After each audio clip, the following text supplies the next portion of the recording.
Salmo 118, versículos 21 até o 24.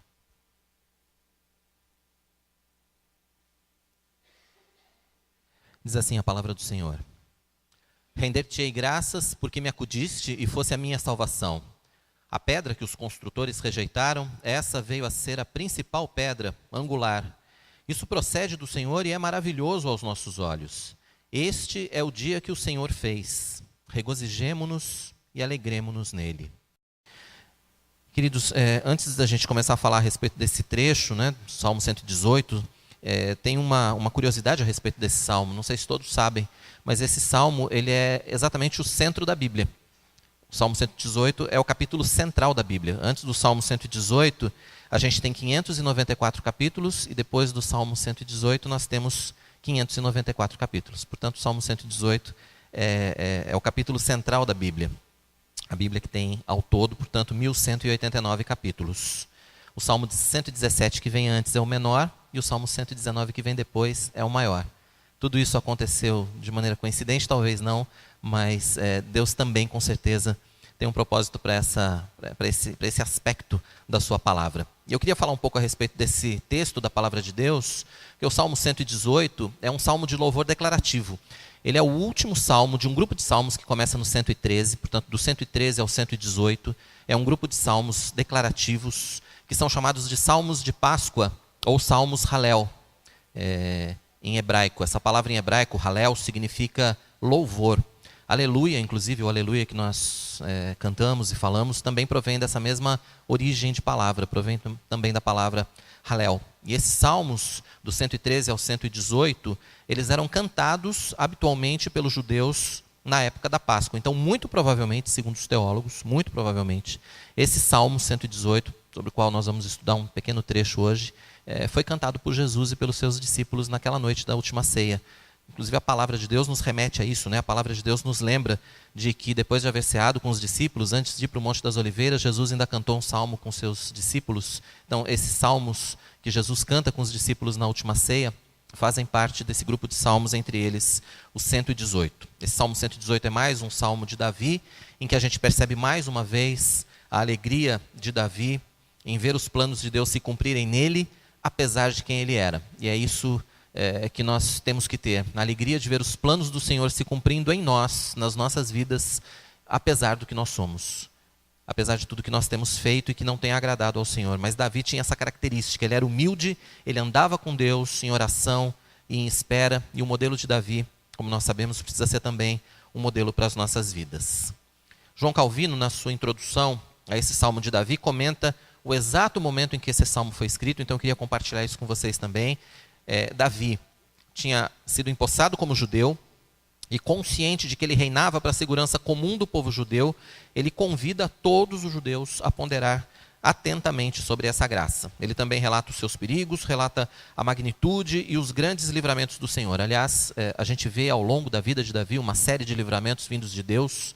Se Deus não tivesse agido tão poderosamente na vida de Davi, com certeza ele teria sido morto muitas vezes antes de assumir esse trono, porque nós vimos tantas vezes Davi em perigo e depois também, mas Deus age maravilhosamente na vida dele, o socorrendo.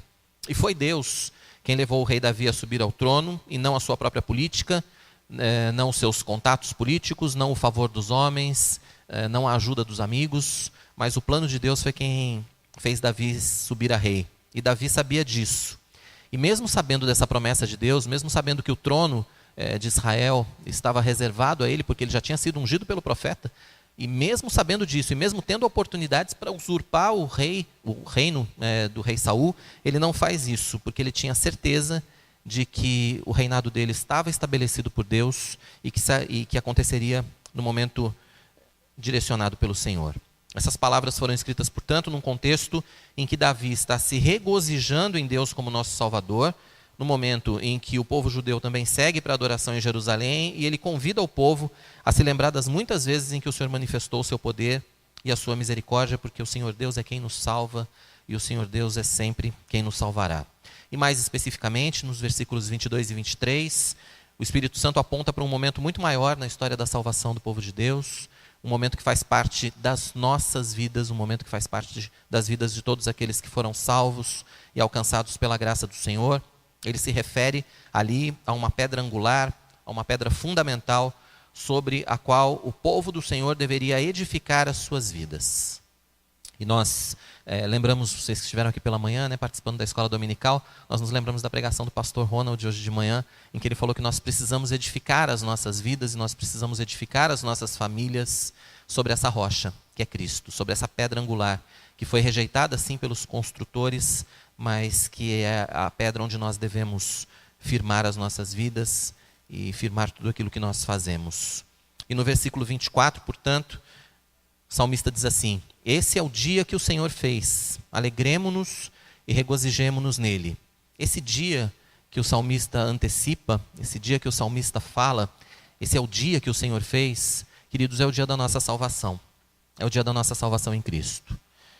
Agora, mesmo que essas palavras inicialmente tenham um âmbito muito mais restrito, quando nós falamos desse dia, nós falamos do dia em que Cristo morreu pelos nossos pecados, o dia em que os nossos pecados foram pagos na cruz pela morte de Cristo, nós podemos, entendendo a Bíblia como um todo, nós podemos entender essas palavras também num sentido mais amplo, porque a cada dia, nós crentes em Jesus, nós também podemos fazer essa mesma afirmação. Nós podemos dizer, esse é mais um dia que o Senhor fez, esse é o dia do Senhor, esse é um dia feito por Deus, e nós devemos nos alegrar, e nós devemos nos regozijar nele. E por que nós devemos fazer isso? Eu quero compartilhar com vocês, então, 3 excelentes motivos para que a gente esteja sempre alegre e para que a gente sempre se regozije nos dias que o Senhor nos dá. Primeiro, porque cada dia da nossa vida foi planejado por Deus.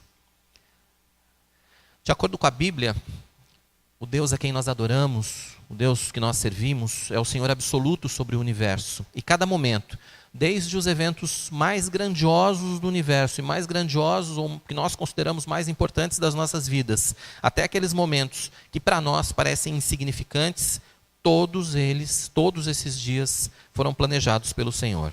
Ele é o Senhor dos seres vivos e é o Senhor das coisas inanimadas. Ele é o Senhor das forças da natureza, é o Senhor das estações climáticas, é o Senhor do dia, é o Senhor da noite, é o Senhor dos seres, das coisas visíveis, das invisíveis, é o Senhor da história das nações, é o nosso Senhor, é o Senhor de cada um dos seres humanos que Ele criou. E tudo o que acontece em todo o universo, inclusive nas nossas vidas, acontece por conta do seu plano. A gente leu agora há pouco o Salmo 139, Eu queria relembrar com vocês os versículos 13 a 17 desse Salmo. Pois tu formaste o meu interior, tu me teceste no seio de minha mãe. Graças te dou, visto que por modo assombrosamente maravilhoso me formaste. As tuas obras são admiráveis e a minha alma o sabe muito bem. Os meus ossos não te foram encobertos quando no oculto fui formado e entretecido como nas profundezas da terra. Os teus olhos me viram a substância ainda informe. E no teu livro foram escritos todos os meus dias, cada um deles escrito e determinado quando nenhum deles havia ainda. Que preciosos para mim, ó Deus, são os teus pensamentos e como é grande a soma deles. Se nós prestarmos atenção no versículo 16, a gente vê que no livro de Deus, queridos, todos os nossos dias já foram escritos e todos eles já foram escritos e determinados quando nenhum deles havia ainda. E porque Deus é onipresente, porque Deus é onipotente, e pela sua característica, pela sua graça, porque Deus é Deus, Ele não se prende à situação temporal que nós vivemos. E por isso todos os nossos dias foram escritos antes mesmo da fundação do mundo. Porque o Senhor estava lá e o Senhor está no fim. Porque o Senhor não se prende a tempo, a espaço, a cronologia. Nós estamos presos a esse tempo. Nós estamos vendo as coisas acontecerem. Mas para o nosso Deus tudo isso já aconteceu. Então por isso todos os nossos dias já foram escritos e todos os nossos dias, na verdade, para o Senhor já foram cumpridos. E aí a gente precisa concordar com o que o salmista diz lá no versículo 6 desse Salmo 139, em que ele diz que essas coisas são elevadas demais para a nossa compreensão, queridos. Nós realmente não somos capazes de entender isso. A nossa mente limitada, humana, pecadora, não é capaz de entender os desígnios de Deus e não é capaz de entender como Deus faz tudo isso e como Ele age de toda essa forma. Nós precisamos acreditar nisso, nós precisamos ter fé nisso e nós precisamos depositar a nossa fé no Senhor. todos os momentos da nossa vida, todos os rumos que a nossa vida segue, todos os acontecimentos, alegres ou não, grandiosos ou corriqueiros, simples ou complexos, tudo isso foi determinado pelo Senhor. E isso não entra na nossa cabeça mesmo, e nós vamos passar o nosso tempo aqui, o pouco tempo que nós temos aqui, porque a palavra de Deus nos diz que a nossa vida é como uma brisa, né? É como a erva que floresce no campo e amanhã é cortada e jogada no fogo, mas esse tempo todo que nós passarmos por aqui, por mais que a gente tente entender isso, por mais que nós tentemos imaginar como é que acontece isso nas nossas vidas e por que o plano de Deus é assim, queridos, a gente não vai conseguir entender isso, verdadeiramente. Mas nós precisamos crer que o plano de Deus é o melhor para as nossas vidas. A gente não é capaz de colocar no nosso entendimento tão pequeno a grandeza dos planos de um Deus infinito. Como é que a gente poderia entender plenamente os planos daquele cujos pensamentos são infinitamente mais elevados do que os nossos, como nós acabamos de ler? Queridos, nós precisamos saber que tudo que nós somos, tudo que nós temos, tudo que nos acontece, faz parte do plano de Deus nas nossas vidas. É determinado por Deus. No ventre das nossas mães, Deus nos formou. De modo admirável e de modo maravilhoso, Ele determinou as nossas características físicas. Como nós somos diferentes uns dos outros. E como nós todos somos obra do Senhor e como todos nós fazemos parte da sua obra maravilhosa. Ele determinou em que ventre nós seríamos concebidos, quando nós seríamos concebidos, quando nós nasceríamos, quando nós vamos morrer. Toda a nossa vida já foi determinada por Deus, assim como foram determinadas por Deus todas as coisas do universo, assim como foi determinado por Deus também aquele dia maravilhoso em que Ele veio, através de Cristo, para trazer a nossa salvação. Nesse plano maravilhoso de Deus está a nossa vida, e nesse plano maravilhoso de Deus nós temos um dia em comum, esse dia que o Senhor fez, esse dia maravilhoso que é o dia da nossa salvação. Capítulo 2 de Atos, a partir do versículo 14, a gente tem a primeira pregação apostólica, que é realizada logo depois da morte e da ressurreição de Cristo, mas antes de morrer, Jesus já havia dito que isso ia acontecer. Por isso, antes da gente ler Atos 2, eu vou ler com vocês Mateus capítulo 16, verso 21, que diz assim: desde esse tempo, começou Jesus Cristo a mostrar a seus discípulos que lhe era necessário seguir para Jerusalém e sofrer muitas coisas dos anciãos, dos principais sacerdotes e dos escribas, ser morto e ressuscitado no terceiro dia. Aqui a gente tem uma das predições de Jesus a respeito da sua morte, a respeito da sua ressurreição. E ele diz aos seus discípulos que essas coisas eram necessárias. Mas por que essas coisas eram necessárias, queridos? Um dos momentos em que Jesus responde a isso de modo muito claro foi exatamente na noite em que ele celebra a última Páscoa com os discípulos. Ele toma ali os elementos, ele toma o pão, ele toma o vinho e ele institui a Santa Ceia. Ainda em Mateus, agora no capítulo 26, nos versículos 27 e 28, ele diz assim: a seguir, tomou um cálice e, tendo dado graças, o deu aos discípulos, dizendo: bebei dele todos, porque isto é o meu sangue, o sangue da nova aliança, derramado em favor de muitos para a remissão dos pecados.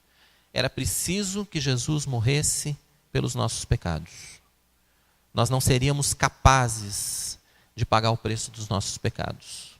A justiça de Deus precisava ser cumprida, e a justiça de Deus tinha que ser cumprida em Cristo. E isso fazia parte do seu plano. E aí a gente sabe o que acontece. Os judeus o rejeitam, Judas trai a Cristo, ele foi preso, falsamente acusado, ele é julgado injustamente, Jesus é assaltado, é humilhado, é crucificado, é morto e ressurge no terceiro dia. Ele ressuscita no terceiro dia, cumprindo o plano de Deus. E agora vamos ver então aquele comentário que eu falei com vocês, lá em Atos capítulo 2, versículos de 22 a 24. É o apóstolo Pedro que fala à multidão que o estava ouvindo, ele diz assim: varões israelitas, atendei a essas palavras.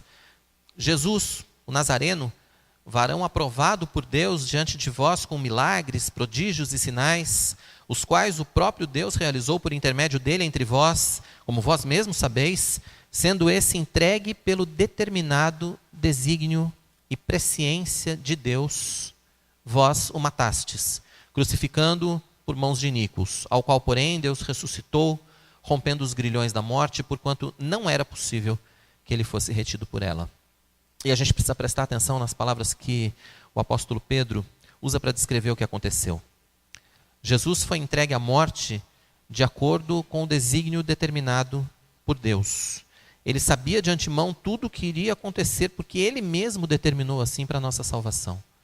Cristo, quando vai para o Monte das Oliveiras, ora chorando lágrimas de sangue: Senhor, se for possível, passa de mim esse cálice, Pai, mas que não seja feita a minha vontade, mas que seja feita a tua vontade. E Jesus conhecia qual era o desígnio de Deus, porque Ele é o próprio Deus. Porque Ele era 100% homem, mas Ele nunca deixou de ser 100% Deus. Então Ele conhecia muito bem o plano da salvação. Ele conhecia muito bem o plano que ia nos redimir dos pecados e sabia o que Ele sofreria. Ele sabia de antemão. Ele sabia tudo o que iria acontecer. Jesus sofreria em sua morte o castigo dos nossos pecados. E isso foi determinado por Deus antes da fundação do mundo. Como a gente estuda sempre, Jesus não é o plano B da nossa salvação. Deus não foi pego de surpresa, não é isso? Olha, Adão pecou aqui, então agora eu vou precisar mandar o meu filho para resolver o problema dessa humanidade pecadora, porque esses meninos não têm jeito. Não foi isso que aconteceu, queridos. Deus já sabia tudo o que ia acontecer, e o plano de Deus iria se cumprir nas nossas vidas, e nós seríamos salvos, porque Deus já tinha pré-determinado, porque Deus já tinha escrito todos os nossos dias, e já tinha escrito esse dia também, que é o dia da nossa salvação, através de Cristo, através da sua morte e através da sua ressurreição. E da mesma forma, tudo o que acontece em todo o universo, e tudo o que acontece em nossa vida, está nos planos daquele que pode todas as coisas, e de que nenhum dos seus planos pode ser frustrado, e é por isso também que nós podemos dizer que todos os nossos dias são feitos pelo Senhor. Nós devemos nos alegrar e nós devemos nos regozijar com o dia de hoje, com o dia que nós vivemos ontem, e nós devemos nos alegrar com o dia de amanhã, porque o nosso dia de amanhã foi preparado para nós, por Deus, porque foi escrito pelo Senhor para nós. E nós devemos nos alegrar porque cada dia da nossa vida também é dirigido por Deus.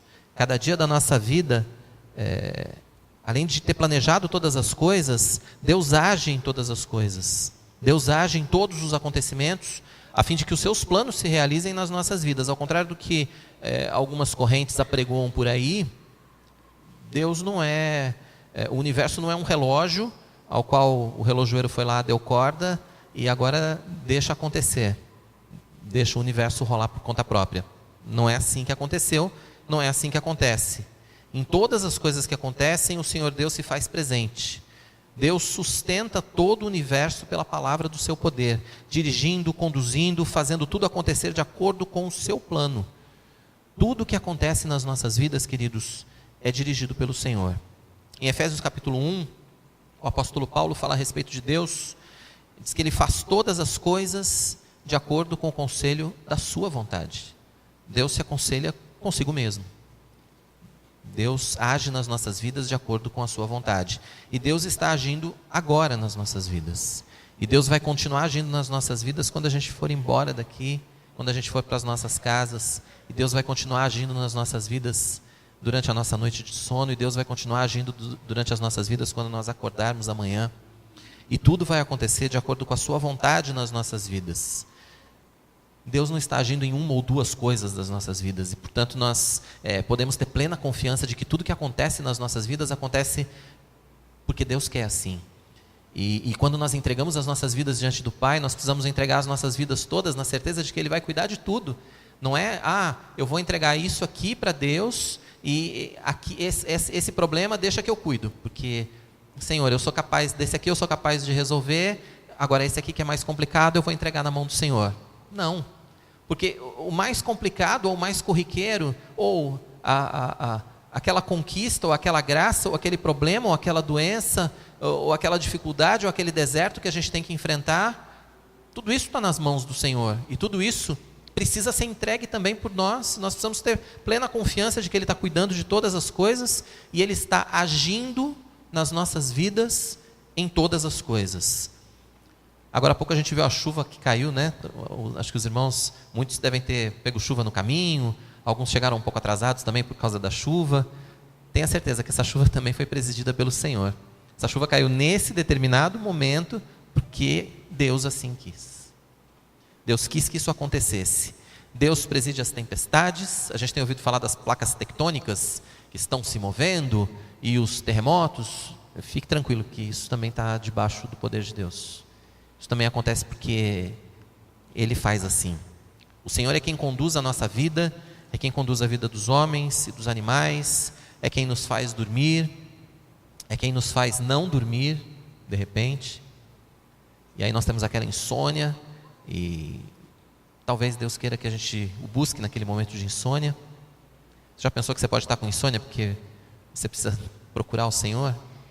E aí às vezes quando a gente faz aquela devocional, naquele momento de insônia, de preocupação, e quando a gente ora ao Senhor, nós somos preenchidos por uma tranquilidade inexplicável, né? Porque isso vem de Deus para nós. Deus nos faz levantar para o trabalho no dia seguinte, e por isso nós temos que abrir os nossos olhos e agradecer ao Senhor, porque nós abrimos os nossos olhos e porque nós temos trabalho. Nós devemos agradecer ao Senhor porque nós abrimos os nossos olhos e hoje nós vamos procurar trabalho. Nós devemos abrir os nossos olhos e agradecer ao Senhor porque hoje nós temos um problema grande para resolver. Enfim, o Senhor é quem forma os nossos corações. O Senhor é quem determina tudo, onde nós vamos morar, o que vai acontecer nas nossas vidas.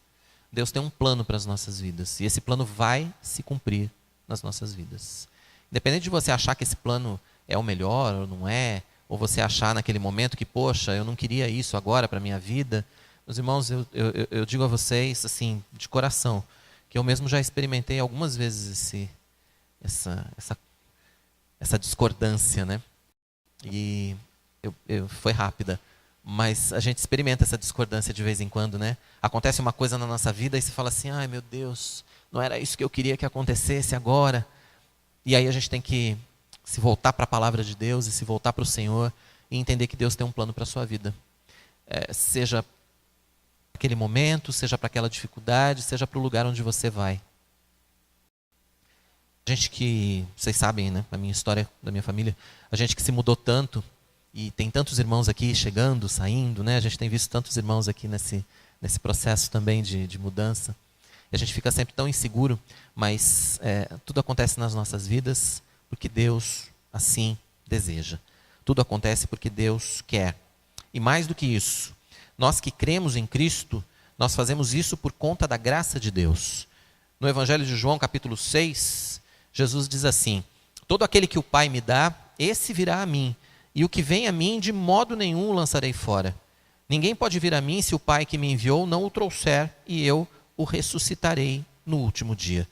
Se nós cremos verdadeiramente em Cristo, e se nós temos Cristo como nosso Senhor e como Salvador, foi porque Deus nos trouxe, e por isso nós não corremos o risco, queridos, de ser rejeitados por Cristo, porque nós fomos entregues a Cristo pelas mãos do Senhor, e o Senhor não vai rejeitar aqueles que foram entregues por Deus. A nossa salvação, como nós sabemos, não depende de nós. A nossa salvação, como nós sabemos, não depende das nossas forças, não depende das nossas obras. A nossa salvação depende do plano de Deus para as nossas vidas.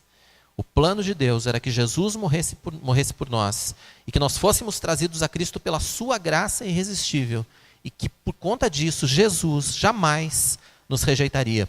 E os planos de Deus, como nós sabemos, como a palavra de Deus nos diz, os planos de Deus não podem ser frustrados. Os planos de Deus não são frustrados. E não é sem motivo, então, que o apóstolo João escreve sobre essa certeza, capítulo 3, versículo 1, ele diz assim, vede que grande amor nos tem concedido o Pai, a ponto de sermos chamados filhos de Deus. E de fato somos filhos de Deus. Por essa razão o mundo não nos conhece, porquanto não o conheceu a Ele mesmo. Deus nos trouxe ao seu Filho Jesus, porque nos amou. Nós cantamos agora há pouco, né? Ele me amou, Ele me ama. Nós fomos trazidos a Cristo porque Ele nos amou primeiro. Não pelos nossos méritos, não porque nós sejamos especiais de alguma forma, ou que nós sejamos diferentes.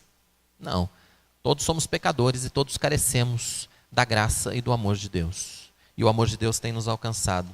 E então nós somos chamados de filhos de Deus. A gente consegue perceber a felicidade do apóstolo João, e a gente consegue perceber a felicidade daqueles que escrevem a respeito da graça maravilhosa da salvação que nos alcançou através do plano de Deus, e a gente não tem como não ser alcançado por essa mesma felicidade se nós nos debruçarmos verdadeiramente sobre isso.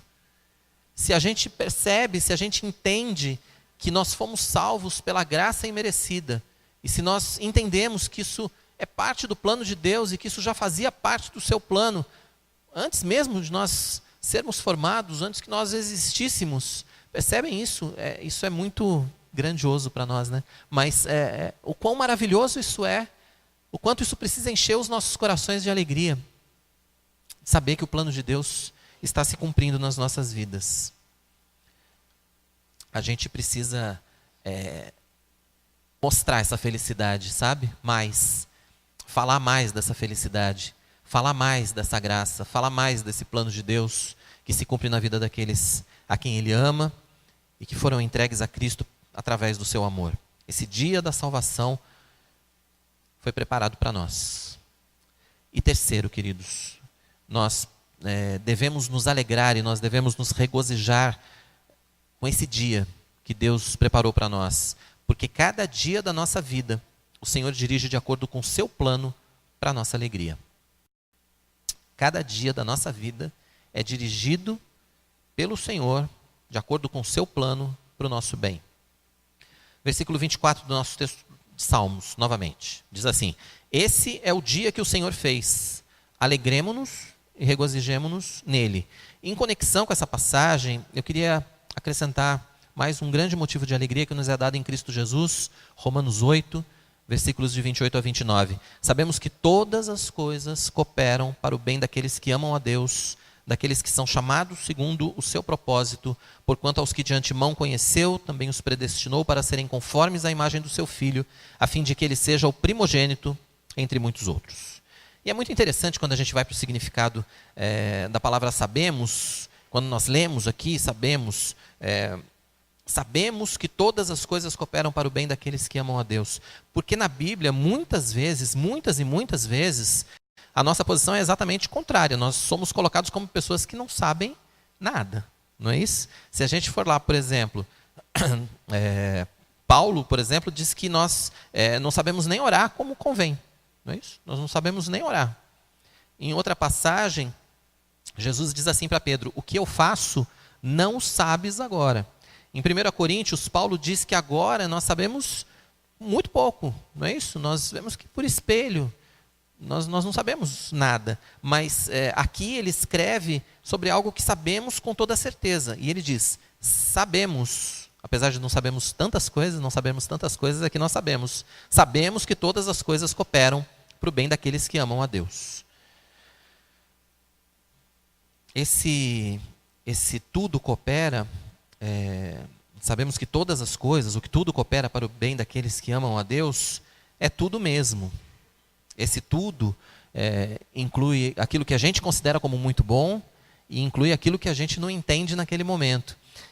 Umas semanas atrás o pastor Ronald falou a respeito disso, pregou a respeito desse tudo, pregou a respeito da tribulação, pregou a respeito de como Deus trabalha em todas as coisas, a fim de que todas as coisas trabalhem juntas para o bem dos seus amados. Vocês se lembram disso? Ele falou, Deus não age nas nossas vidas nos livrando da tribulação, mas Ele age nas nossas vidas nos livrando na tribulação. As tribulações, os problemas, as doenças, enfim, tudo que acontece nas nossas vidas acontece para o nosso bem, ainda que a gente não consiga entender isso num primeiro momento, e obviamente a gente não vai conseguir entender, porque a nossa mente limitada, pecadora, vai complicar as coisas para a gente. Vai ser muito mais difícil.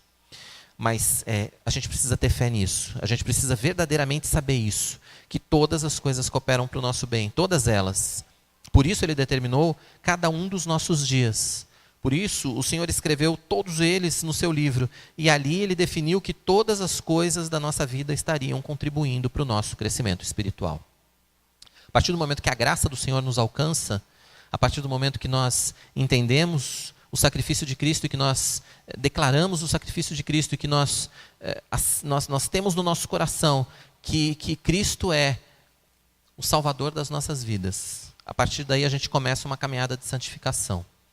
Uma caminhada de santificação dia a dia, de acordo com o plano de Deus. E nós só somos sustentados nessa caminhada de santificação pela graça do Senhor. Nós não caminhamos para frente nessa busca da santificação, nesse objetivo da santificação pelas nossas próprias forças. Pelas nossas próprias forças a gente caminharia para trás. Mas é pela graça do Senhor que nós temos esse crescimento espiritual. É pelo plano de Deus que nós temos esse crescimento espiritual. E o plano do Senhor se cumpre em todos os momentos da nossa vida, não é isso? Nos bons, naqueles que a gente acha não tão bons e naqueles que a gente acha que são ruins. Podem ser ruins naquele momento, ou pode ser mesmo uma tribulação, ou pode ser mesmo um deserto que a gente tem que atravessar, ou tem uma tempestade mesmo na nossa frente. Mas essa tempestade também vai contribuir para o nosso crescimento espiritual. Essa caminhada no deserto também vai nos fazer crescer espiritualmente, vai nos fazer buscar mais ao Senhor, vai fazer com que a gente entenda melhor o plano de Deus. Eu queria compartilhar com vocês, acho que uma das melhores ilustrações que a gente tem na palavra de Deus a respeito desse, todas as coisas cooperam para o nosso bem, e eu acho que é a história de José do Egito. Queria ler com vocês rapidamente Gênesis 45, vou ler os versículos 4 a 7. Disse José a seus irmãos: agora chegai-vos a mim. E chegaram-se. Então disse: eu sou José, vosso irmão, a quem vendestes para o Egito. Agora, pois, não vos entristeçais, nem vos irriteis contra vós mesmos, por me haverdes vendido por aqui, porque para a conservação da vida Deus me enviou adiante de vós. Porque já houve 2 anos de fome na terra, e ainda restam 5 anos em que não haverá lavoura nem colheita. Deus me enviou adiante de vós, para conservar vossa sucessão na terra, e para vos preservar a vida por um grande livramento. Assim, não fostes vós que me enviastes para cá, e sim Deus, que me pôs por pai de Faraó, e senhor de toda a sua casa, e como governador em toda a terra do Egito. Tenho certeza que todos os irmãos aqui conhecem muito bem a história de José, filho predileto de Jacó, odiado pelos irmãos mais velhos, foi vendido como escravo, foi acusado falsamente, foi preso. Mas em todas essas situações, a gente lê a história de José e a gente vê que em momento nenhum ele deixou de confiar em Deus.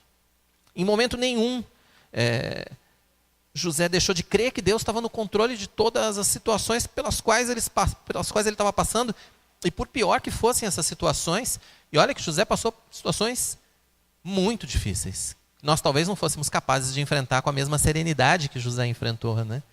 De saber que aquilo era plano de Deus. Ele foi vendido pelos irmãos, ele foi escravo, foi acusado injustamente, ele foi preso, mas ele sabia que Deus estava no controle, e onde ele estava, em qualquer situação em que ele se encontrava, ele glorificava o Senhor. E o Senhor o honrava.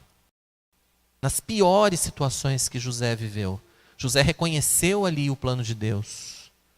E ali na prisão, na casa de Potifar, todas as situações, a gente lê a história de José, a gente vê que em todo tempo, ele crê no Senhor.